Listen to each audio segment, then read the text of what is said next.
Estamos de vuelta en Punto Económico. Ahora nos acompaña el señor Jesús Martínez Almela, él es vicepresidente del International Project Management Association. Vamos a hablar sobre la escasez de energía en el sector minero y también sobre el IPMA, que nos va a explicar en breve qué significa. El señor Jesús Martínez, buenas noches, bienvenido a Punto Económico. Buenas noches, muchas gracias.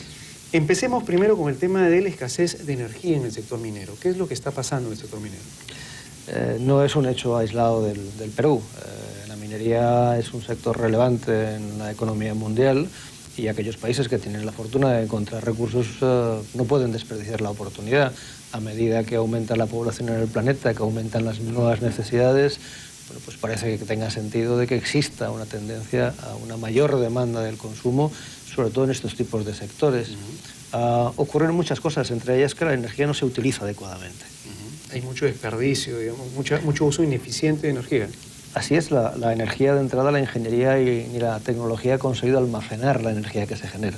Generar energía significa una pérdida importante de energía durante el transporte hasta sus puntos de consumo. Normalmente las explotaciones mineras están muy alejadas de los puntos de generación, se requieren grandes inversiones. Por eso es que ellos mismos usualmente también generan sus propias fuentes de energía, ¿no? Claro, efectivamente, pero es el concepto clásico de la generación de energía, pero es la falta de proyecto, la falta de visión, no solo la falta de proyecto. Un proyecto no se puede dirigir si no existe un programa que gobierne al proyecto, y el programa no se puede manejar, no puede tener éxito si no se maneja el portfolio del programa de proyectos. Y la sociedad, no es el sector minero, la sociedad en el siglo XXI necesita de proyectos y sobre todo de buenos directores de proyectos. Ese es el reto del siglo XXI, porque a diferencia de lo que ocurría hace 10 años, por las noches, a medianoche, mientras dormimos, el mundo cambia. Antes se gestionaban entornos estables, hoy se gestiona la complejidad y se gestiona el caos. Hay muchísima información disponible, pero muy poca gente que sea competente sabiendo utilizar esa información y aplicándola para diseñar y gobernar proyectos exitosos. En el caso de la minería, por ejemplo, y vamos a tratar de aterrizar un poco la teoría en la práctica. En el caso del sector minero, digamos, qué buena praxis, qué buenas prácticas deberían existir, por ejemplo, para ser mucho más eficientes en el uso de la energía en el sector minero, y cómo el manejo de, digamos, de dirección o de gestión, de buena gestión de proyectos, puede ayudar con, obviamente, digamos, gente, profesionales competentes, calificados, para que en el sector minero, por ejemplo, no exista el problema o eventuales problemas de escasez de energía. Lo primero, saber diseñar el proyecto, saber recoger la información que es relevante para el diseño del proyecto. No podemos generalizar porque cada explotación minera tiene un contexto que va a determinar cuál es el tipo de proyecto de generación que es más interesante. Tampoco va a depender únicamente de la propia explotación minera. Hay factores que impactan en la inversión. Si yo quiero generar o quiero fomentar la diversificación de mi matriz energética, yo sé que tengo una regulación que tengo que cumplir. Muchas veces esa regulación o no existe o no favorece la implantación de energías alternativas. La mejor energía es aquella que no se utiliza. Debemos disponer de energías alternativas a disposición de los demandantes, pero muchísimas veces la decisión tiene un componente de retorno de inversión. Si yo no tengo un proyecto que nace desde una matriz del órgano de gobierno, en este caso del ministerio correspondiente, va a ser muy difícil que la empresa invierta en distintas formas alternativas de energía. Otro tema de mala praxis es la mala utilización de la energía, es decir, el concepto de ahorro y eficiencia energética es algo, pero no solamente en el Perú, sino en muchos contextos, sobre todo en América Latina y en otros contextos regionales a nivel mundial. No existe el concepto de eficiencia y ahorro energético aplicado a la minería. Los estudios indican que más del 30% de ahorro podría ser considerado para reducir el impacto de la necesidad de energía. Es decir, que si operásemos bien, si tuviésemos buenos proyectos de generación, de distribución, de aplicación, no necesitaríamos el 30% de demanda que ahora estamos solicitando. Con lo cual, si ahí hay un tema vital de ponerse a pensar y a replantear el uso eficiente, pero desde la raíz, o sea, claro, A ver, vamos a ver, ¿qué cosa es el proyecto? ¿Qué necesitamos? ¿Cuáles van a ser las fuentes? Por definición, un proyecto es algo temporal, que tiene un inicio y un fin definido, que siempre es nuevo. Por más proyectos de minería de generación eléctrica que haga, siempre el proyecto será distinto, y que tiene éxito cuando se satisface las necesidades de lo que llamamos stakeholders, de las plantas integradas. Esos stakeholders no son los accionistas, pueden ser, digamos, el gobierno, puede ser el medio ambiente, la gente de la comunidad, etcétera. Si no sabemos integrar a esos stakeholders, no estamos manejando el riesgo del proyecto. Lo primero que hay que hacer es identificarlos, mapearlos, buscar sinergias. Si no hay sinergias, intentar reducir esas diferencias. Y luego, al final, es cuando llega el hierro, cuando llega la ingeniería. Antes tiene que nacer el concepto diseño de proyecto. ¿Cuáles son las partes involucradas? ¿Cuál es el contexto del proyecto? ¿Cuál es el alcance del proyecto? Muchas veces confundimos el producto del proyecto con la dirección del proyecto. Son dos cosas distintas, integradas. De nada sirve tener una ingeniería excelente si yo no tengo éxito en el proyecto, o si solamente lo tengo técnicamente. Hay un caso, bueno, hace pocas semanas estuvimos comentando el caso, por ejemplo, de Santa Teresa, de lo que está pasando, no sé si conocen el sur. Y, por ejemplo, es importante todo el tema digamos, de que todos los stakeholders, que en este caso serían la población, digamos, se conecte con los proyectos que deben ser más, digamos, más interesantes para la economía del Perú en general. Eso es, por ejemplo, parte de lo que una buena planificación de un proyecto tendría que asumir. Efectivamente, de eso estamos, luego podemos comentar en mayor profundidad, pero lo que venimos haciendo desde el lunes de esta semana, la Junta Directiva Mundial, es compartir la experiencia de los vicepresidentes mundiales de IPMA, que estamos reunidos desde el lunes y lo estaremos hasta el próximo domingo, compartiendo experiencias del manejo de proyectos en distintos sectores de actividad. Mañana tenemos un evento todo el día compartiendo, por ejemplo, el tema de la minería, pero otros sectores de la economía estratégicos para el Perú, la agroindustria, hablaremos de infraestructuras, hablaremos del factor humano liderazgo, hablaremos de distintos sectores de actividad, cómo se manejan, cómo se dirigen proyectos exitosos en otras regiones del mundo.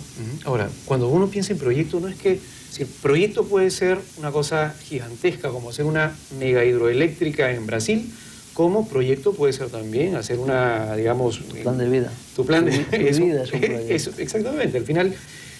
Pero, digamos, para ponerlo en sencillo, y toda la gente nos puede entender, asumiendo que, digamos, mi plan de vida personal es un proyecto, que hacer una microempresa es un proyecto, que, digamos, el trabajo que una persona tiene, la forma en que va a ir escalando dentro de una empresa es un proyecto. Supongamos eso, digamos estos ejemplos, ¿cuáles son los puntos? Vamos a hacer, digamos, los puntos, el bullet point de... que llamamos el charter del proyecto. El charter del proyecto. Vamos a definir exactamente qué es lo que la gente tiene que comenzarse a preguntar. Voy a hacer mi papel, me voy a preguntar 5 o 6 cosas básicas para poderme responder y sobre eso voy a comenzar a hacer mi estrategia. Bueno, nosotros desde hace muchos años tenemos unos estándares que van evolucionando. Nuestro estándar para la dirección de personas, de proyectos, se llama la Guía Base para el Desarrollo Competencial. En inglés se llama IPMA Competence Baseline. Tiene 3 dominios. Esos 3 dominios, que es el dominio del ámbito de la competencia técnica, con 20 elementos de técnica, el dominio del ámbito de la competencia de comportamiento, lo que llamamos soft skills, que son 15 elementos. La forma en que la persona trabaja en equipo, si no trabaja en equipo. Desde liderazgo hasta ética, pasando por manejo de equipos, consulta, capacidad de conflictos y crisis, trabajo en equipo, fiabilidad, que el mercado no reconoce el latino como fiable, porque decimos lo que vamos a hacer y luego no lo hacemos. Trabajar en equipo, somos como Sméagol del Señor de los Anillos. Nadie trabaja en equipo, es una competencia que no existe.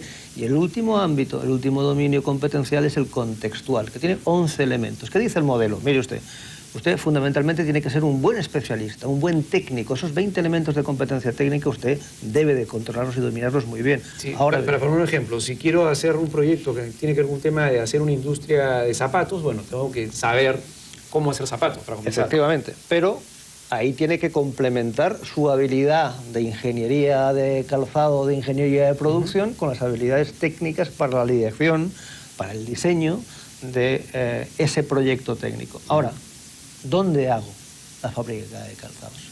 ¿En Piura o en Cusco? ¿Verdad que no se dirige de la misma manera el proyecto en un sitio y en otro? Los riesgos son diferentes, la gente diferente. La manera de pensar, la manera de actuar y el contexto. Porque en Piura hace calor, en Cusco no tanto. Pues imagínese usted el Perú, que está mirando hacia el Pacífico, con la cantidad de recursos que tiene, es un país que está dividido por la mitad. Ustedes no pueden exportar lo mucho y bueno que tienen porque no hay infraestructuras para sacar muchas cosas hacia los mercados donde van a dominar la economía en los próximos años, que es China y es India. O sea, ¿de qué me sirve firmar un tratado de libre comercio si no tengo capacidad para facilitar la exportación? O sea, eso es proyectar. Y por eso, solamente para terminar ese punto, y esto es un mensaje clarísimo para todo el gobierno, en realidad, es la infraestructura es básica. La infraestructura genera oportunidades para que toda la gente pueda hacer eso, pueda conectarse, inclusive no solamente para exportar, en el mercado interno también. Tú puedes ir de una ciudad a otra, si es que te conectas, obviamente ya existe un mercado. Si no hay conexión, no existe mercado, no puedes negociar. Porque ese es y va a seguir siendo el recurso más escaso, el tiempo.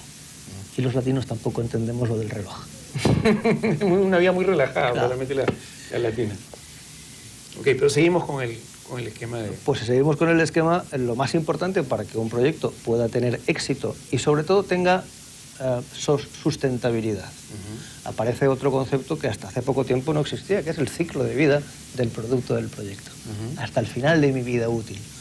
Porque todo lleva un kilovatio de energía en la parte del producto del proyecto siempre hay un factor de energía. El concepto de ciclo de vida del proyecto lo que me permite es decir cuál va a ser el coste después de que el producto lo tenga que retirar del mercado. Que tiene que ver, por ejemplo, con el tema de los desechos. Por ejemplo, un celular, para poner cosas bien sencillas. Alguien puede hacer un proyecto para venderle 1 millón de celulares al mundo. Ya, compré mi celular. ¿Alguien se ha preguntado, y luego de eso, a dónde va a ir a parar ese celular? ¿Cuál va a ser el efecto que va a tener ese celular de repente en algún botadero, en temas químicos? Es el mejor ejemplo. Somos 7.000 millones. Vamos a ser 9.000 millones en el 2020. La población en el planeta desde el año 46 se multiplica por 2 en ciclos cada vez más cortos. El último de 10 años. El mejor proyecto que podemos hacer es enseñar a nuestra gente a manejar proyectos de una manera que hasta hace poco tiempo no se hacían. Los proyectos educativos son proyectos fundamentales para que ya los profesores, que ya no son profesores, que son facilitadores, enseñen de una manera distinta por competencia, porque de lo contrario el desarrollo competencial no van a hacer. La gente acude a la universidad y acude a recibir información. Esa información te la puede bajar de internet. Claro. Ya no necesitas eso. Claro. Los estudios indican que una persona de 21 años a esa edad ha presenciado más de 20.000 horas de televisión, ha tenido acceso a más de 11.000 contenidos en Internet y cuelga ya el 50% de la producción en Internet. Lo que hoy sobra es información. El tema es qué información yo necesito para utilizar esa información en el charter de mi proyecto. O sea, ¿cuál va a ser el alcance de mi proyecto? ¿Cuáles van a ser las características que van a hacer sustentable y exitoso mi proyecto? Esa es la parte más relevante, con lo cual, para el manejo de todo ello, lo más importante es entender que el proyecto por sí solo no es una isla y no va a funcionar. El proyecto significa tener por encima programas que sean capaces de alinear y hacer exitosos a los proyectos aprovechando sinergias. Para eso hace falta una definición estratégica, una visión. Y esa tiene que estar alimentada por lo que llamamos el portfolio de programas de proyectos. Si no existe eso, desde la toma de decisiones para cualquier organización, sea pública, privada, si no existe esa visión de la proyectización, lo que llamamos el Project Driven Organization, organizaciones que se manejan por proyectos, la competitividad de la economía de un país está condenada al fracaso, porque hay que gestionar la complejidad. Así es. Bueno, cada vez es más difícil en realidad, cada vez es más difícil porque, como bien señalaba, el mundo es cambiante. Y cada vez hay más información que puedes utilizar. La ventaja la va a tener quien sabe usar de una manera eficiente esa información y quien coge la mejor información. Para cerrar, la Universidad de Piura está programando este encuentro mundial de Project Management, de gerenciamiento de proyectos. Esto digamos, va a ser en dónde, cuándo la gente puede asistir? La Universidad de Piura es socio institucional de IFMA Perú. Existe una asociación de IFMA Perú, nació hace 4 años, ha sido recientemente validada. De hecho, en el próximo Consejo va a tener que defender el derecho a voto. Después de 4 años ha demostrado que Perú es seria y fiable y puede tener derecho a voto en el Consejo de Delegados. No es broma, Perú fue validada por Alemania y por el Reino Unido el año pasado. Buen indicador. Con lo cual son buenos indicadores. La Universidad de Piura es uno de los socios institucionales y aprovechando que tenemos la reunión semestral de las asociaciones nacionales, compartiendo la presencia de los vicepresidentes mundiales en Miraflores, en Campus Lima, en Martín Olaya, tendremos toda la jornada compartiendo las experiencias, manejando proyectos, programas y portfolios en otras regiones del mundo. Señor Jesús Martín, lamentablemente el tiempo nos ha ganado. Yo me quedaría simple con un tema. Esto, el tema de gestión de proyectos, que muchas veces se enseña ya en posgrado, en universidades, debería ser en un esquema muy sencillo, muy básico, parte de la currícula de los colegios, creo yo. Así es. Señor Martínez, muchas gracias nuevamente por venir a Punto Económico. Gracias, y volvemos en la tercera parte del programa para hablar ahora sobre el tema de la situación de los trabajadores en el sector de construcción civil. Volvemos.